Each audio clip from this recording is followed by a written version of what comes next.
Hey guys, in today's video I'm going to talk about skill-based matchmaking in Fortnite, my experience with it, and how I think it will negatively impact the game. If you do enjoy this video, please do remember to give it a like and subscribe if you would like to see more.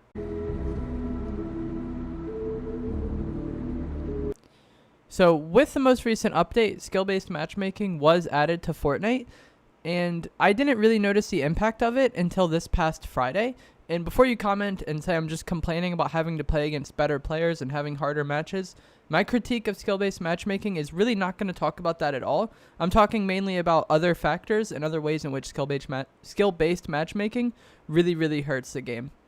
So starting off just with my experience with skill-based matchmaking, on Friday, I started getting really long queue times, like 1 minute to 2 minutes for pubs, which is a long time because I typically do not have any queue times at all when playing public matches in Fortnite. Typically just instantly find a game, and then we're good from there. After these long queue times, I would often find lobbies that were between 20 to 60 players. I mean, some lobbies would be full, but there would be these occasional empty lobbies, and to wait 2 minutes for an empty lobby is pretty frustrating. And then at that point, what do? Do you back out or do you play the 20-person lobby? Personally, me streaming the game, I want to back out and go find a new game because the likelihood of this 20-player lobby being entertaining to watch in any way is really slim. Obviously, that's extreme, but even like a 60, 70-person lobby, it's not going to be as entertaining of a game to watch as a full 100-person lobby would be. And that's part of the draw for Battle Royale games, and they always advertise it as these 100-player lobbies, these big games. But when you get skill-based matchmaking, you don't get that as much. And they are going to be adding bots to the game in Season 11. I'm not sure if they would fill these higher skill lobbies with bots. I assume they would. When bots were initially announced, we all thought it would be like a lower skill thing, like they would protect the lower skilled players.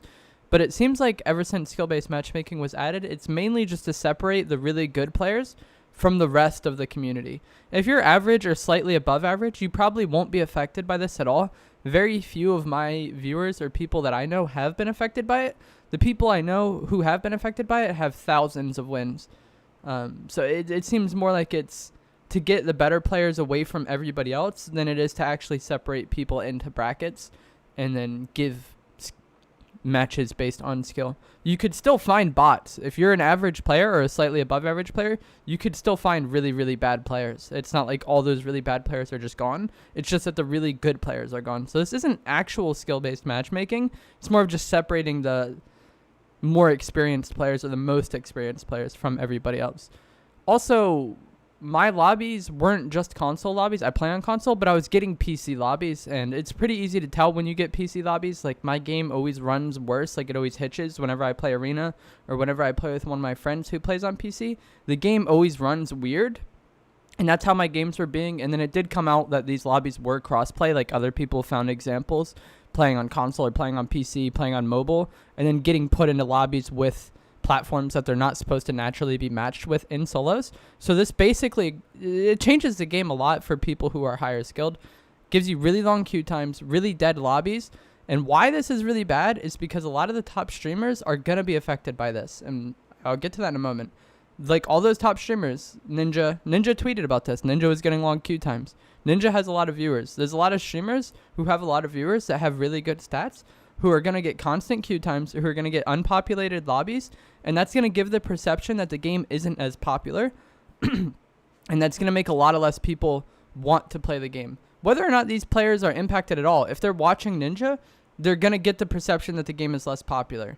They're watching Tfue would probably be affected by this as well, and if he's playing pubs, they're going to get the perception that the game is less popular or that Fortnite is dying. And many streamers don't like streaming Arena because of the long queue times. And if pubs have those long queue times, people wouldn't enjoy streaming pubs as much. And so what would they do? I don't know. Like custom zone wars, there's like other things people can do, but I think this would lead to less people watching the game. It's going to be less viewers on Fortnite on Twitch. It's going to be ranked lower on Twitch than it is typically. And whenever Fortnite is ranked lower, whenever a game is ranked higher than Fortnite on Twitch, people make a big deal about it. Like when WoW Classic came out, people were freaking out about that. When Call of Duty was higher than Fortnite, people were freaking out about that on social media. Fortnite having these dead lobbies and not ranking as well on Twitch really gives the perception that the game is dying. And when people have the perception that a game is dying or less popular, people are going to be less inclined to play it. They're going to be less inclined to spend time getting good at it. They're going to be less inclined to spend money on it, and then the game will actually die. I think Apex is a really, really good example of this. When Apex came out, it spiked in popularity more so than almost any other game has ever. Like, it broke a lot of records for how quick it grew. And a lot of that was because they paid streamers to play the game. It was a big free-to-play game. Fortnite was in a bad spot. There's a lot of reasons why Apex blew up. But the main point is that it blew up somewhat artificially. Like, a lot of people were just interested in trying it. And then interest for it slowly tapered off. Those streamers who were paid to stream Apex were no longer being paid to stream Apex. Fortnite was doing a lot of things, so they went back to Fortnite. Some of the people who tried Apex either liked it and stayed on it, or they didn't like it, which is fine, and then they went back to whatever game they were playing. Some people who did like it had to go to other games to play with their friends, and then like it just, everything around it seemed like the game was dying, so more and more people abandoned the game, and the game continued to die. I think with Season 2, Apex has had somewhat of a resurgence, but I think Apex is a really good example of how the perception that a game is popular can make it really, really, really popular. Like, at the start, everybody was freaking out about it. The perception that it was the hottest game made it the hottest game. The perception later on that it was dying made it actually die. It made more and more people abandon the game and stop playing it, because people don't want to play a dead game. They don't want to invest their time, their money, their effort, all of these things into a dead game. They would rather play something that's more popular, going to be popular longer, whatever.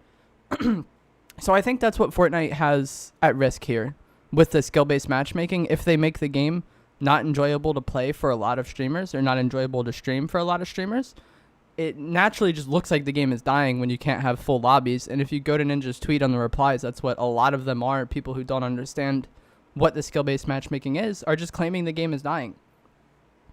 Like, empty lobbies, people not streaming the game as much, less viewers watching the game. All of these things make it look like Fortnite is dying. And then once it looks like Fortnite is dying, Fortnite might actually start dying. So I hope you guys found this video informative, whatever, enjoyable to watch, entertaining. If you did, please do remember to give it a like, subscribe if you would like to see more, and I'll see you guys another time. Thanks for watching.